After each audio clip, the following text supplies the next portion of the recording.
comienza el espacio con información sobre temas jurídicos. Derecho a la radio. Con el análisis, la voz y el enfoque de especialistas en el derecho, la aplicación de la justicia y el respeto a los derechos humanos. Derecho a la radio, donde el ejercicio de la justicia es el ejercicio de la libertad.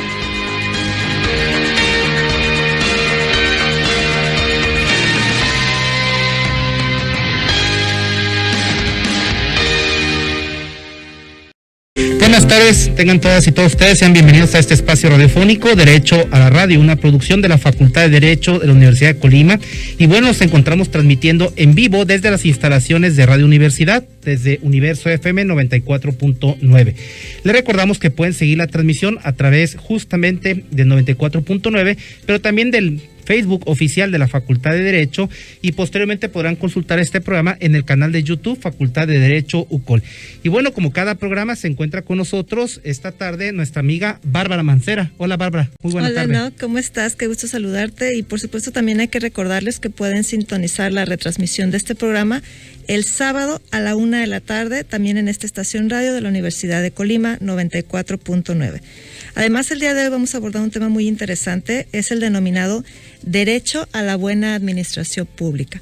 Así es, va a haber un tema muy interesante y evidentemente consideró el comité que va a ser muy importante, sobre todo de interés de todas nuestros radioescuchas.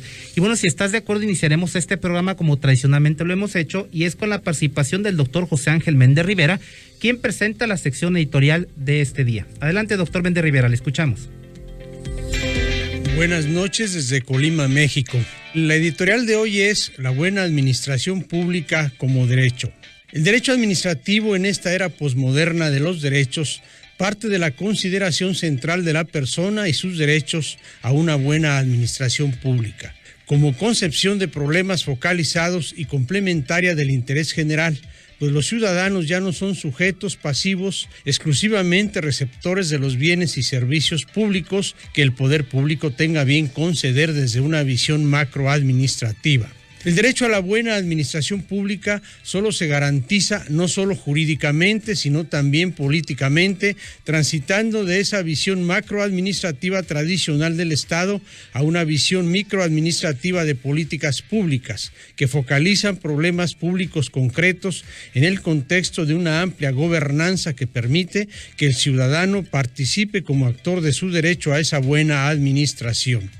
Pues lo público administrativo ya no es un concepto solo reglado que define unilateralmente la administración pública, sino que ahora deben participar los ciudadanos en un contexto de democracia participativa, de políticas públicas y del Estado democrático de derecho, bajo el principio de que el titular o propietario de la política y sus instituciones administrativas es el pueblo soberano constituido por los ciudadanos.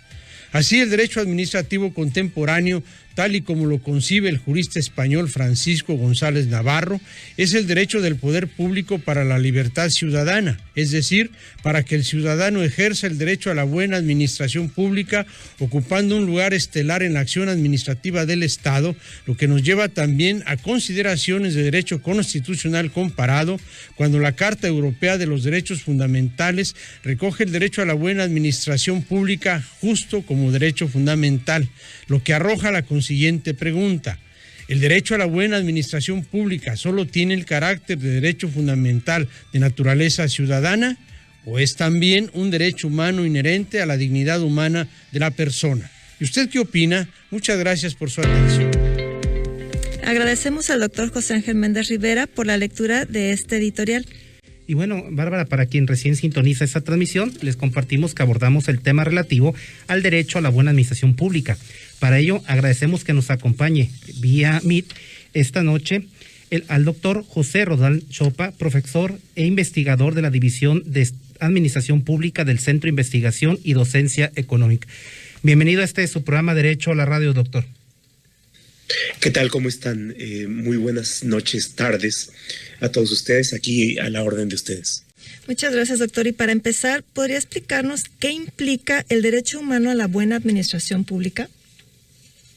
Mire, para hacerlo más sencillo, comenzaría con un ejemplo, o con dos ejemplos. En este momento, en Nuevo León, hay un problema serio que tiene que ver con la escasez del agua. Todos los días nosotros cuando llegamos a nuestra casa, si tenemos el servicio público de agua potable, pues lo usamos para aquello que lo empleamos, pero si quisiéramos beber un vaso de agua, la pregunta que les haría a ustedes es si podemos llegar con el vaso, ponerlo abajo de la llave y tomar directamente el agua de la llave, ¿no? Si ustedes lo hacen es que tienen un buen servicio de agua potable, el que pueden tomar el agua sin necesidad de un proceso de purificación, de filtración o de hervido. Si no es así, entonces es que ustedes tienen el temor de que si lo toman directamente, entonces pueden sufrir una enfermedad gastrointestinal, ¿no? Y pues por supuesto nadie quiere llegar a esa situación. La cuestión está en de qué depende eso, cómo hacemos frente a problemas extremos como los de Nuevo León, que tienen que ver con la escasez, o cómo hacemos frente a situaciones como las que les pongo sobre el vaso de agua, en donde no puede haber, no necesariamente hay escasez, pero tenemos un problema de calidad, ¿no? Hay una duda sobre la calidad. Y el derecho a la buena administración tiene que ver con eso. Decía nuestro colega en la introducción que el derecho a la buena administración tiene que ver con los derechos fundamentales, inclusive plantea la pregunta si puede tener que ver con la dignidad. Y bueno, por supuesto que tiene relación con esto. Y vean ustedes la relevancia de este derecho. Si tenemos buenas condiciones para hacer frente a situaciones extraordinarias, pero que pueden ser cada vez más frecuentes, como la de la escasez, y podemos salir a flote, es que las instituciones funcionan lo mejor posible. Si podemos llegar a la casa y tomar directamente de la llave, es que detrás de nuestra llave de la casa hay una red, hay un servicio de potabilización confiable. Entonces el derecho a la buena administración tiene que ver con el resultado, es una agua potable de buena calidad o que haya buenas condiciones para enfrentar la escasez, pero también tiene que ver con el proceso. Entonces, cuando hablamos de administración, hablamos del proceso y, por supuesto, del resultado. Y el resultado son mejores condiciones o calidad de vida. Finalmente, ahí vemos si nuestras instituciones funcionan bien y tienen los menos problemas posibles y, por tanto, si nos dan mejores condiciones o mejor calidad de vida. Finalmente, eso más allá de otras cosas, con eso tiene que ver el derecho a la buena administración. Ahora, si esto es así, entonces lo que tenemos que ver es cuáles son las partes o aquellas cuestiones que tenemos que tomar en consideración. Primero, si bien en algunas partes del mundo, nuestro colega que hacía la introducción hablaba de la Carta Europea de Derechos Humanos, en el caso europeo o bien en el caso mexicano, la Ciudad de México en su constitución relativamente reciente establece el derecho a la buena administración. Esto no significa que sea algo ajeno a lo que tenemos en todos los estados o bien a lo que tenemos en el país. ¿Por qué digo esto? Porque todas las autoridades, todas, tienen la obligación de garantizar los derechos humanos en condiciones de progresividad y no regresividad, es decir, que de lo que se trata es de mejorar continuamente. Si hoy tenemos en una escala de 10 un derecho que podamos calificar de 8, bueno, lo deseable y lo jurídicamente obligatorio es que no bajemos a 7 o a 6, sino que aumentemos a 8.5, a 9 y a lo mejor en algún momento vamos a estar en 10, ¿no? Eso significa la no regresividad y la progresividad. Entonces, si tenemos agua potable, lo deseable es que mejoremos la calidad del agua potable.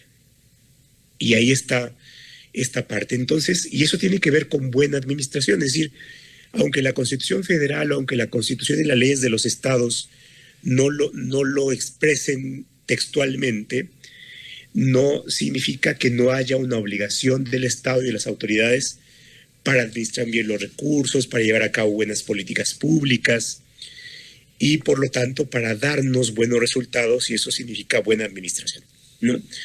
Entonces, de eso estamos hablando cuando hablamos de buena administración. Ahora, ¿cuáles son las piezas? Decía, bueno, hay una primera pieza que es, mientras mejor se hagan las políticas gubernamentales, habrá más probabilidad de buenos resultados. Esto es, si hay políticas públicas elaboradas a partir de evidencia, a partir de planear cuál va a ser la mejor solución de entre distintas posibles, entonces habrá posibilidad de mejor resultado. Entonces, una primera cuestión es el derecho a la política pública. Es el derecho a la política pública. Entonces, ahí tenemos un primer punto. ¿Cómo llevamos a cabo esa obligación del Estado para que formule buenas políticas públicas? Otra cuestión tiene que ver con el buen manejo de los recursos económicos, del presupuesto público. Tenemos recursos siempre escasos y ante la escasez de recursos lo deseable es que tengamos un buen manejo de esos recursos públicos. La siguiente pregunta sería entonces, ¿cómo se vincula este derecho a la buena administración pública con la responsabilidad patrimonial del Estado? El que haya una reparación integral forma parte de las obligaciones del Estado y es parte también de aquello que se considera como la buena administración. Plantearía un ejemplo, vean, para ver cuál es la relevancia. Ustedes recuerdan seguramente el accidente de Muriño, el anterior secretario de Gobernación en el periodo de Calderón, que falleció debido a que el jet en el que iba al aterrizar a la Ciudad de México se vio envuelto en una estela una estela que generaba un avión de Mexicana que iba adelante y que estaba también por aterrizar. En la investigación que se hizo, debido a una demanda que presentó un ciudadano francés porque había sufrido quemaduras cuando se estrelló el avión ahí por aquí uno de los rumbos de la Ciudad de México, la pregunta era si el Estado debía pagar esos daños. Bueno, en la investigación resultó que habían habido dos fallas. Uno, que los pilotos del jet no tenían la calificación suficiente para poder manejar ese tipo de jets. Los certificados de capacitación no estaban muy bien dados, las horas de vuelo no estaban completas. Y el segundo punto fue que en tierra, los encargados de avisar que la distancia y por tanto tomar las medidas preventivas no actuaron diligentemente. Entonces tenemos dos problemas. Uno, la calidad de los empleados públicos que llevan a cabo el funcionamiento de una administración, en este caso del JET, ¿no? Pero nos puede servir para ejemplificar cualquier función. La segunda, la diligencia o la negligencia como causa de daños. Bueno, ahí tenemos fallas de la administración. Y estos son fallas, más allá del ejemplo del JET, que son estructurales. La Auditoría Superior de la Federación ha marcado como uno de los riesgos de corrupción o de mal funcionamiento el que no se cumpla con el perfil del cargo. Bueno, en la medida en que hay funcionarios que no cumplen con el perfil del cargo, es mucho más probable que lleven a cabo actuaciones indebidas, negligentes, en donde hay impericia y por tanto haya mayor probabilidad de daños, ¿no? Si hacemos la metáfora de que imaginémonos que todos vamos en un jet, ¿no?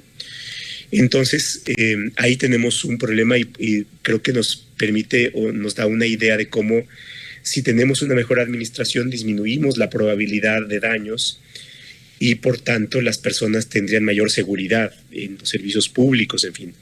Si hay menor capacidad y menor calidad, entonces aumenta el riesgo de daños. Y doctor, acerca de esta responsabilidad que usted nos acaba de comentar, ¿qué mecanismos existen al alcance de la ciudadanía para exigir su derecho a la buena administración pública? Miren, ahí tenemos un buen tema. En la Ciudad de México, que les decía que es donde se llevó a cabo esta reforma y en donde ya la tenemos como un derecho explícito, además de los medios tradicionales como el juicio contencioso administrativo, existe una acción de tutela ante tribunales nuevos que se dieron, en donde se puede pedir el cumplimiento de obligaciones a cargo del Estado.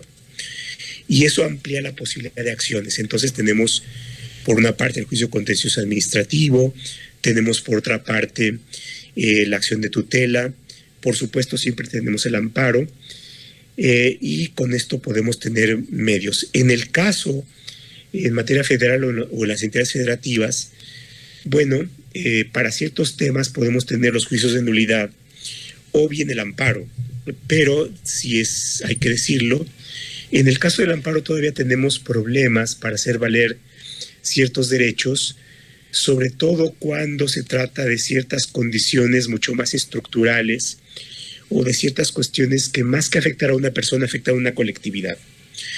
Yo creo que en ese caso todavía hace falta un buen tramo por trabajar, pero bueno, pues por supuesto, esa es como la brega, y el hecho de que haya programas como este que nos permiten conocer cuáles son las posibilidades, creo que contribuiría a ampliar las posibilidades de acción. Doctor, en el último minuto que nos queda antes de terminar esta entrevista, nos gustaría solicitarle si nos puede compartir una reflexión final sobre ese tema tan interesante. Yo creo que una de las aspiraciones más humanamente comprensibles es cómo podemos vivir mejor. Y eso significa cómo podemos tener mejor seguridad pública, mejores servicios públicos, mejores libertades, y cómo podemos disminuir los males, por ejemplo, corrupción, en fin. Y eso tiene una clave institucional, y que significa cómo podemos arreglar nuestra maquinaria, ¿no? Cómo podemos arreglar las estructuras gubernamentales. Y yo creo que el derecho a la buena administración tiene que ver con eso, cómo mejorar las cosas. Bueno, sin duda un tema muy interesante. Esperemos que no sea la última vez que nos visita. Por el momento, agradecemos al doctor José Ángel Roldán Chopa, profesor e investigador de la División de Administración Pública del Centro de Investigación y Docencia Económicas. Gracias, doctor. Muchísimas gracias. Cuando gusten, yo estaré encantado. Gracias. Derecho a la radio, donde el ejercicio de la justicia es el ejercicio de la libertad. Continuamos en breve.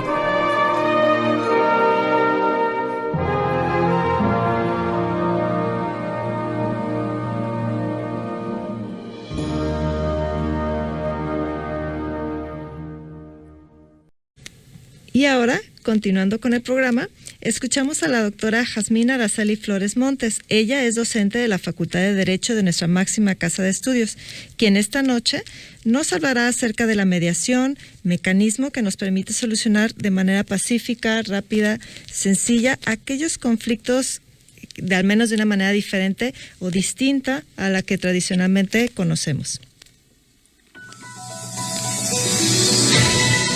Buenas tardes para todos y todas las que nos escuchan. Me permito presentarme, soy la doctora Jazmín Araceli Flores Montes, soy docente de nuestra Facultad de Derecho de la Universidad de Colima, y el día de hoy les voy a comentar de un tema muy interesante que, bueno, es acerca de los MASC, los métodos de solución de conflictos. ¿Alguno de ustedes o alguna de ustedes ha escuchado hablar o ha mencionado entre sus conocidos, entre sus familiares, entre sus amigos, qué son los métodos de solución de conflictos?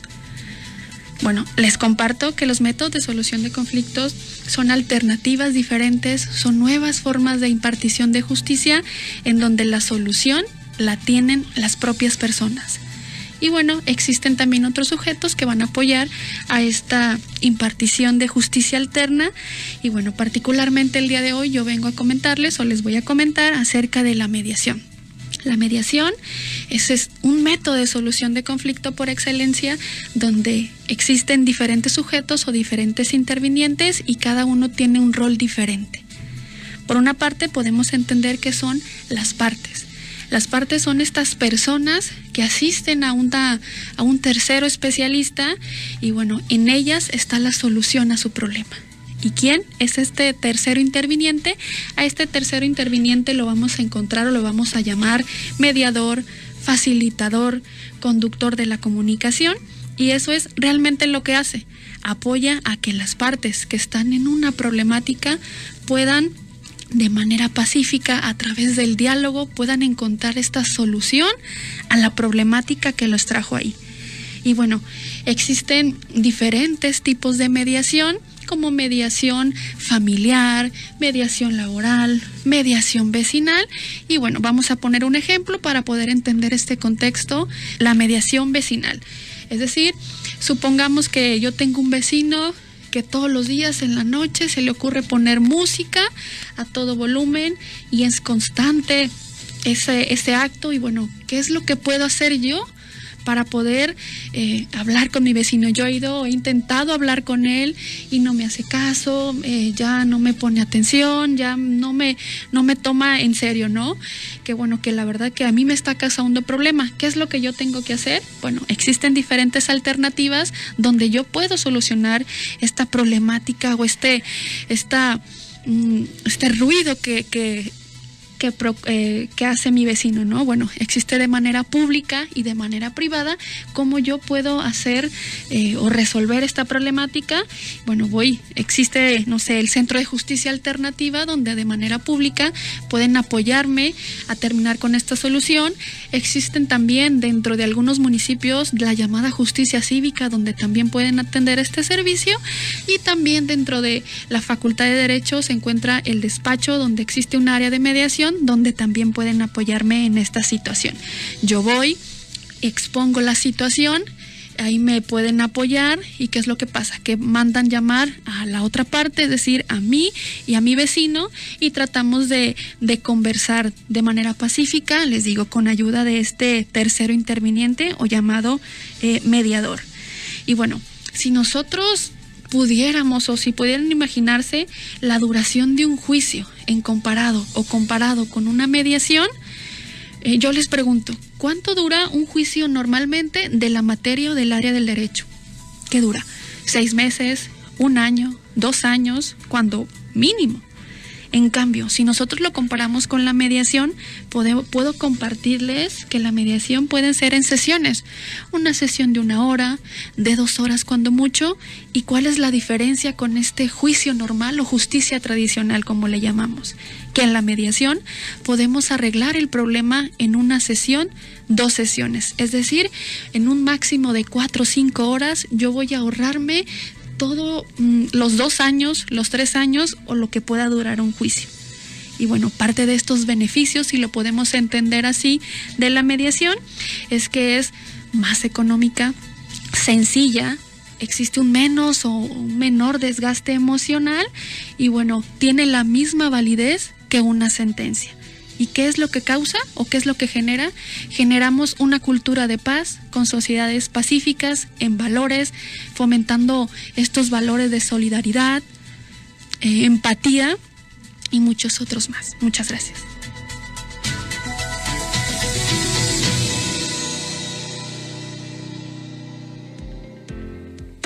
Agradecemos la participación de la doctora Jazmín Araceli Flores Montes, docente de la Facultad de Derecho de esta nuestra máxima casa de estudios. Pues Bárbara, hoy hemos tenido un programa muy interesante con 2 temas de suma relevancia, no menores a los que hemos tratado en otras ocasiones.